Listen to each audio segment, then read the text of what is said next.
Thank you, ma'am, for your encouraging and insightful words.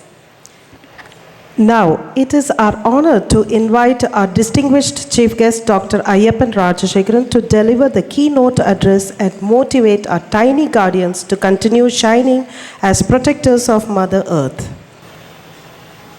Honorable teachers, dear parents, respected grandparents, correspondent Subramaniam, and Principal Vijay Lakshmi, Vanakkam. I would like to begin, thank you, by sincerely thanking Dr. Malati for the opportunity to speak today. It's truly an honor to be part of this annual day celebration. I stand before you not only as an educator or a scientist, but as a fellow parent and someone who understands the profound responsibility we all share in shaping the next generation. I have two sons, 24 and 26, and I was deeply involved in every stage of their upbringing. Through that journey, I came to realize that parenting is not just a role, it's a sacred responsibility. It was only after becoming a parent myself that I fully understood the extent of my own parents' struggles, their sacrifices, patience, and quiet endurance. This realization has deepened my respect for every parent sitting here, for your efforts in shaping not just the children, but the future citizens of our society. Can you understand what I'm speaking? Is all clear? Great. Let me be very clear. I am not here to tell you how to raise your children. I became a parent in the United States, where parenting styles were quite different from what I experienced growing up in Chennai. Yet, what I have noticed is this: the problems families face today, screens, stress, sleep, food habits, and emotional well-being, are beginning to look surprisingly similar everywhere. So while every child is unique, the developing brain and the body follows the same scientific principles across cultures. So today, I want to share few simple insights drawn from science and from my own experience as a parent. You need not agree with everything what I say, but think about these things carefully and decide what makes sense for your own family, because every family is different. So you listen to what I say and then make your own decisions, to how you want to run your family. So before I go further, let me briefly share how I will organize my thoughts today. I want to speak about three simple things. First, I want to talk about us, parents, and how parenting needs to adapt to the world the children are growing up in today. Second, I will talk about our children, the challenges they face, and the health consequences we are beginning to see. And finally, I will talk about choices, practical, realistic choices parents can make at home to protect their children's mental and physical health. The great Indian philosopher Chanakya, about 2,400 years ago, provided a timeless framework for understanding parenting. He said, until the age of 5, a child should be treated like a god. From 5 to 15, like a disciplined learner, and after 15, like a friend. So until the age of 5, child needs unconditional love, care, and security. At this stage, affection builds trust and emotional strength. Just as you approach God with unconditional devotion, young children need warmth, attention, and protection, not rigid rules. Between the ages 5 and 15, children develop discipline, responsibility, and boundaries. This period is crucial for forming habits. During these years, children learn to follow rules, respect time, value effort, and understand the difference between right and wrong. These lessons shape character for life. So rules should be taught with patience and consistency, never with force. Remember this, never with force. Parents who adopt this approach often observe remarkable maturity in their children. After the age 15, children gradually become independent thinkers. At this stage, control alone no longer works. What they need is conversation, trust, and guidance. Treating them as friends helps parents understand their children's thoughts, fears, and aspirations. Advice given as a friend is far more likely to be accepted than instructions given as commands. When this bond is built, children trust their parents as their closest allies, and that trust is invaluable. Modern psychology tells us that early childhood needs attachment and safety, middle childhood needs structure and clear boundaries, adolescents need autonomy supported by guidance. Remarkably, this aligns closely with Chanakya's ancient parenting model, which mirrors the stages of brain development. This shows that Chanakya's insight was not limited to Indian philosophy alone, but reflected universal human wisdom that remains deeply relevant today. So what this wisdom looks like in practice has changed over time, and many of us have lived through that change. The question is, how do we adopt, or how do we adapt to it? Many of us grew up with a beautiful understanding that shaped our childhood. There is no temple greater than a mother, and no magic more powerful than father's words. தாயை விட சிறந்த கோவில் இல்லை, தந்தை சொல் மிக்க மந்திரம் இல்லை. For my generation in Chennai, this was part of everyday life. Fathers often worked outside home, and mothers managed the household with dedication and care. That structure worked for that time. But today the world has changed. Most families, a single income is no longer sufficient. Both parents work. Yet even now, household responsibilities often fall disproportionately on mothers. This imbalance, though usually unintentional, can lead to stress and emotional distance between parents. Children are very sensitive. When there is tension or disagreement between parents, they notice it immediately, and it can greatly affect their emotional and mental development. If we truly prioritize our children's well-being, parenting must become a shared responsibility. A shared responsibility. When mothers and fathers collaborate, communicate respectfully, and support each other as partners, they build a stable and a nurturing home. A strong partnership between parents creates the best foundation for a child's growth.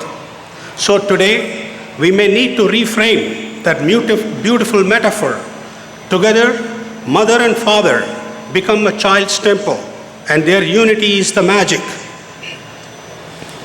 that shape child's life.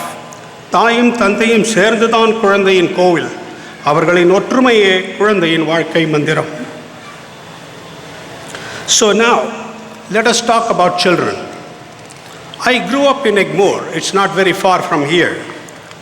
When I was a child, and I believe you will relate to this, school did not end with screens, or gadgets. It ended up with mad rush outdoors. We ran straight into our neighborhood and played with friends on the streets. Those streets were quite safe. There were hardly any cars, perhaps occasional motorbikes or Vespas passing by. Children played freely, filling the air with laughter. Neighbors watched over us with affection. Sometimes they acted as referees. Sometimes they joined us, playing cricket, volleyball alongside us. It was a time of simplicity, connection, and trust, a time when street belonged to children as much it belongs to the adults. I recently walked through the same neighborhood where I grew up. I could hardly recognize it. The roads that once echoed children's laughter are now crowded parking spaces, choked with cars and motorbikes. Children no longer play outside. Many are confined indoors, absorbed by mobile phones, tablets, and video games. Neighborhoods no longer raise children together. Screens have replaced the human warmth that once defined our evenings. So the question before us is, how do we raise our children under these present conditions? So I'm curious to hear about your thoughts. Let me ask you 3 simple questions. For each one, if your answer is yes, please raise your hand. So the first question is, in raising children, should we be as strict as we were raised? If your answer is yes, please raise your hand. I don't see anybody raising. Oh, only a very few. You want to be strict. Okay, that's good. And number 2, second question, should we allow our children to grow freely with the technology? Okay, it's your phone, it's your life, it's your time. I'm not involved. You do whatever you want. Do you like that approach? Okay, nobody likes that approach. Or should we first understand what technology gives us and what it takes away, and then guide our children with balance and care? Who likes that approach? So that's probably the best approach we can take.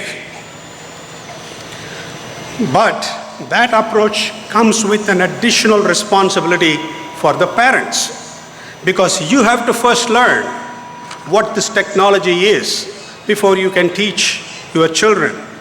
So to guide our children and use it wisely, parents have to put some effort to learn the technology, what it is, what are the different harmful effects of the technology, what are the benefits of the technology. You have to learn first, and then you tell your kids. So I cannot stress enough the importance of schools and communities.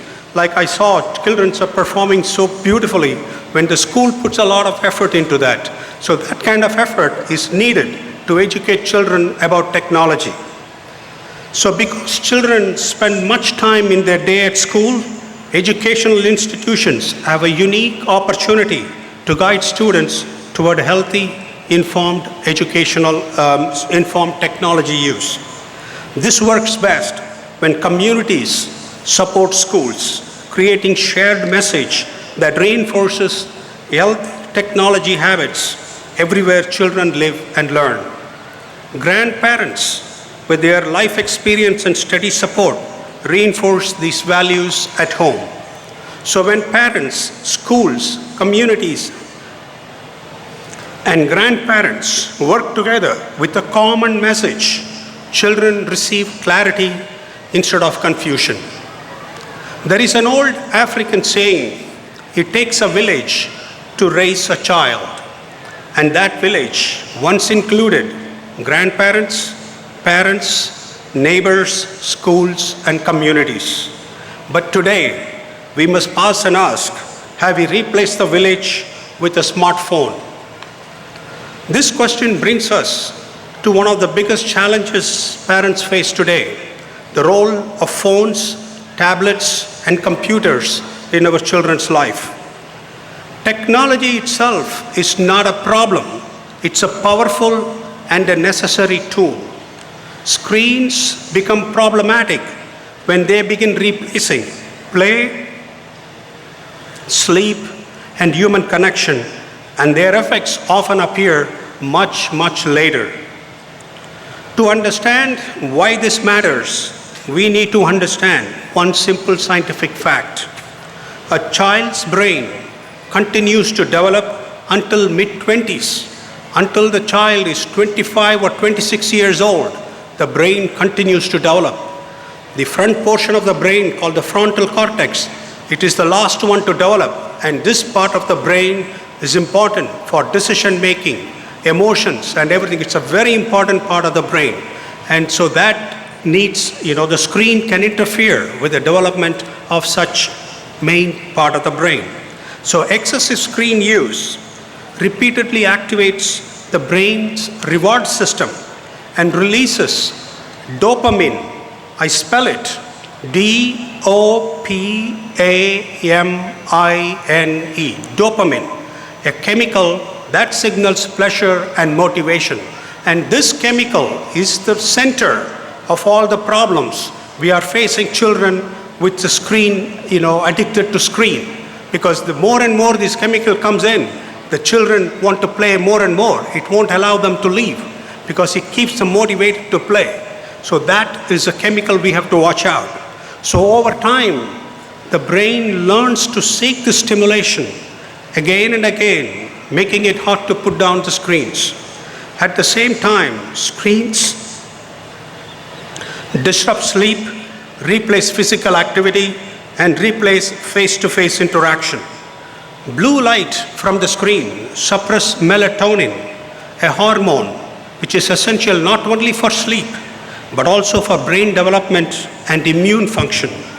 Over time, this balance often appears as anxiety, irritability, depression, poor emotional resilience, and dependence on screens for comfort. You might have noticed this with your children. You tell them something, they rarely look at you. They will be doing what they were doing. So this is a problem we need to watch out. So as these struggles grow, families understandably seek for professional help, psychologists, neurologists, psychiatrists, and in some cases, long-term treatment, sometimes adding new emotional and physical burdens.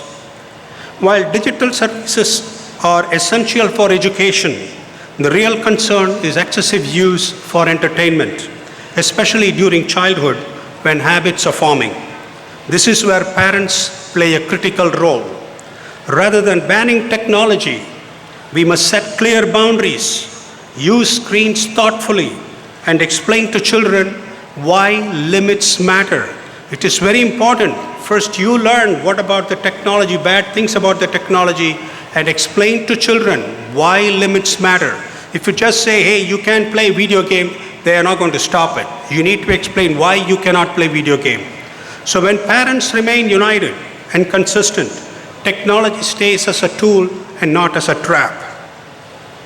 It is also important to recognize that the habits that shape the child's mind also shape the body. When play, sleep, and family time are replaced by screens, they are often replaced with irregular meals, constant snacking, sugary drinks, and highly processed foods. Mental health and physical health are inseparable. A stressed mind weakens the body, and the weakened or an unhealthy body feeds stress back into the mind. Over the years and decades, this cycle of reduced physical activity, poor sleep, chronic stress quietly sets a stage for obesity, insulin resistance, diabetes, heart disease, and even cancer. I have seen this pattern clearly among teenagers in the United States, and similar trends are now emerging worldwide. Some countries and school systems have already begun restricting smartphones use, but the real change, believe me, begins at home. Parents, the communities, you have to start practicing this at home. One of the most important truths every parent should understand is this: the diseases that cause the greatest loss of life today are lifestyle driven, and those lifestyles begin in childhood. When we guide our children toward balanced screen use, regular physical activity, good sleep, healthy eating, and real human connection, we are not just improving their childhood, we are protecting their future health.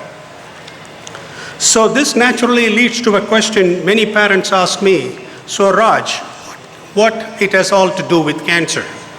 The answer is more than we realize. Cancer does not suddenly appear one day in the adulthood. In most cases, it develops slowly over many years, influenced by lifestyle, environment, hormone, immunity, and chronic inflammation. What we see at age 50 often begins quietly much earlier in life.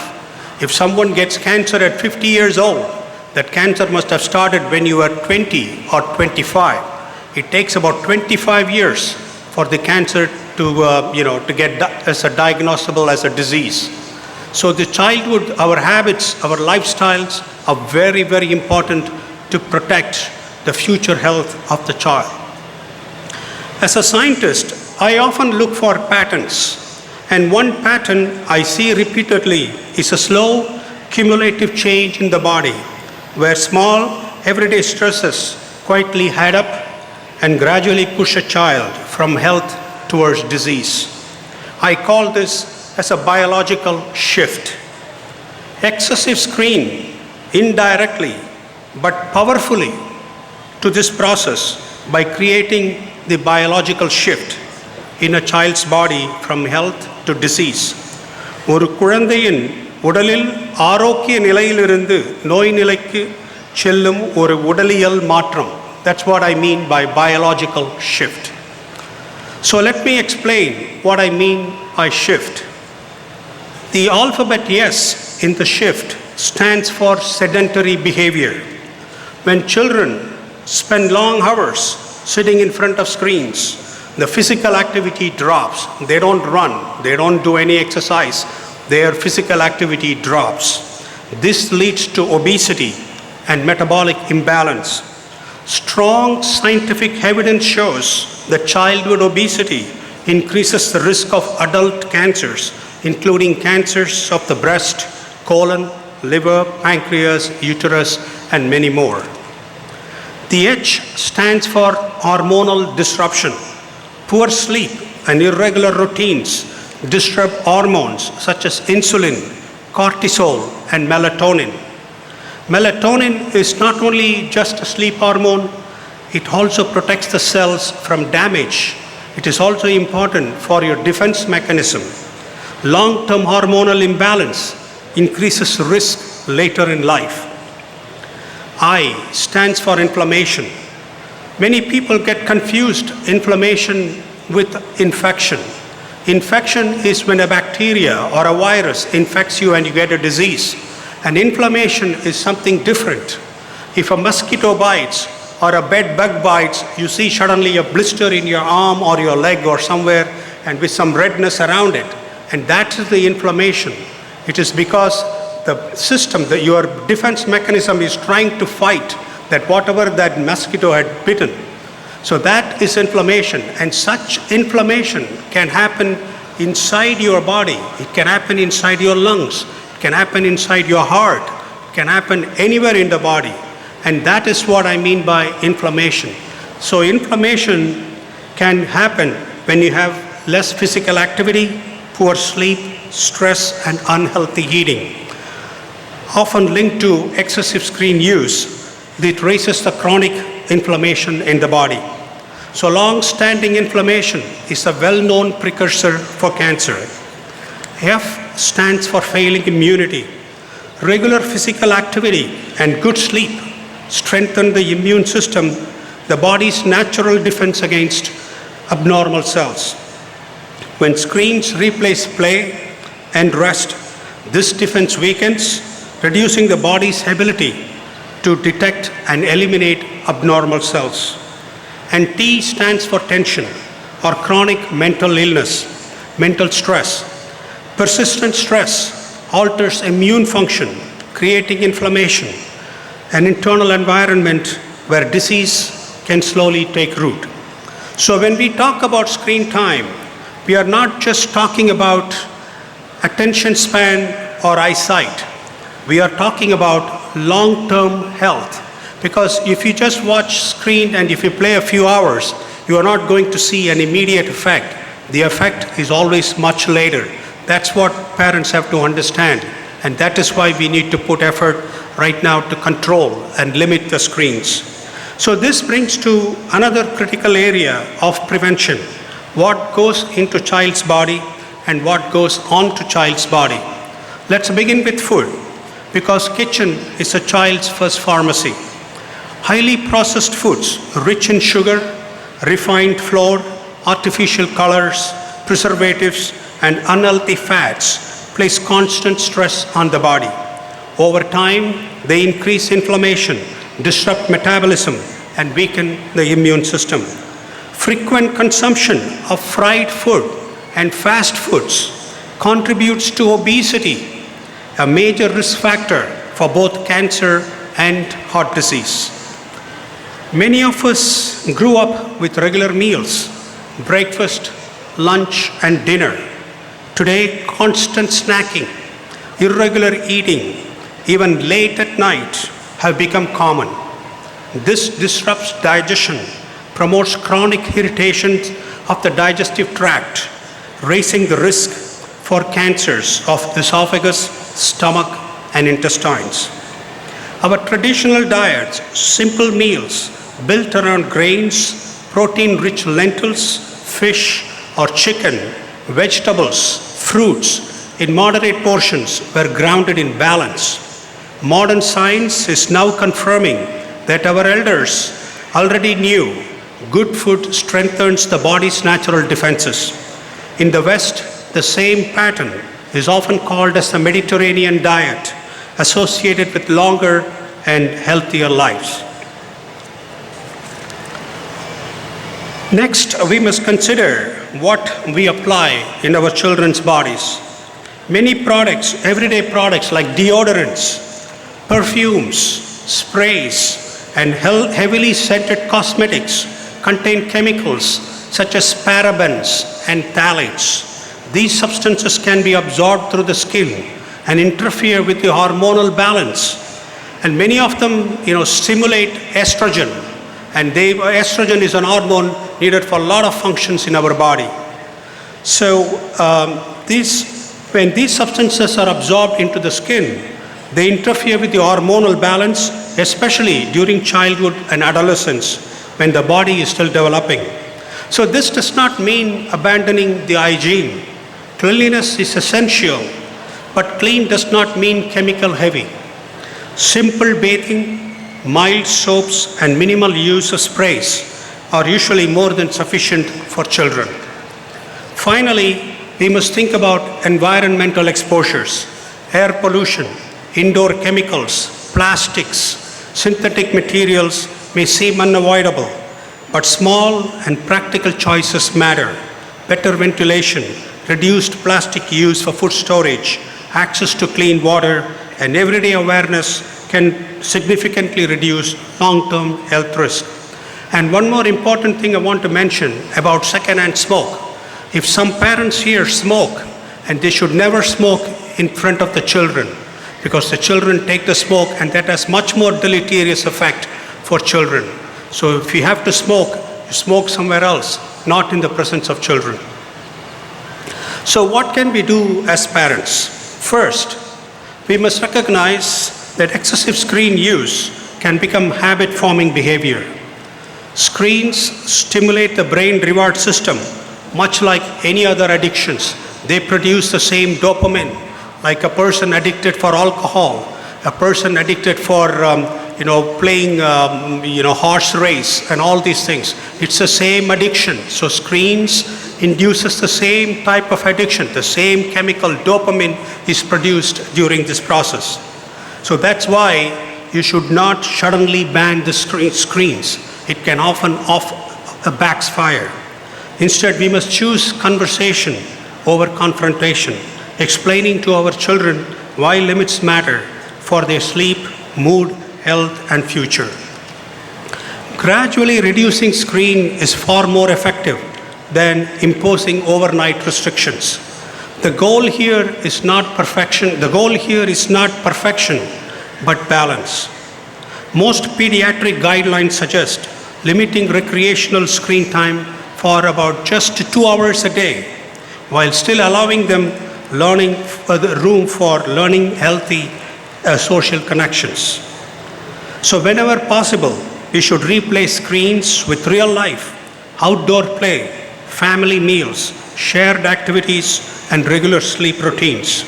So if in this group of parents, if any of your children are already addicted to the screen and they are playing a lot of time on the screen, do not stop it overnight.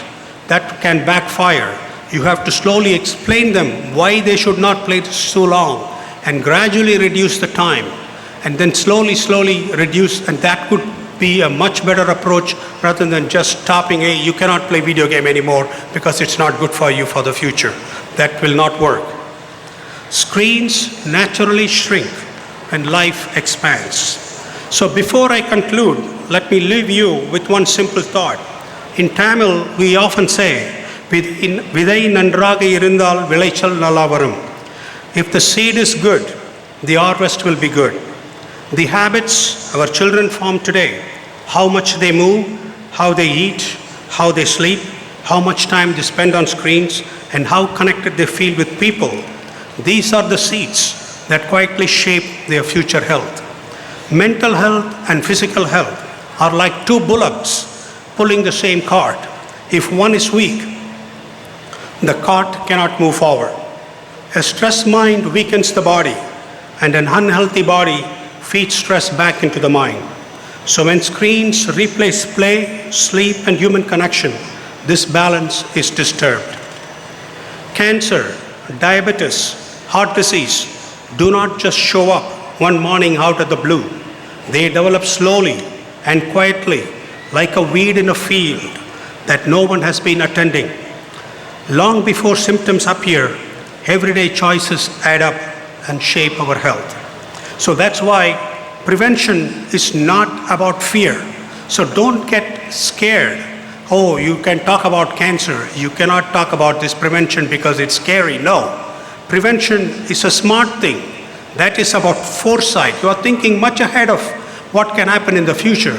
That is better than getting cancer and go and get the treatment. That is the worst thing you can do. So prevention is about foresight.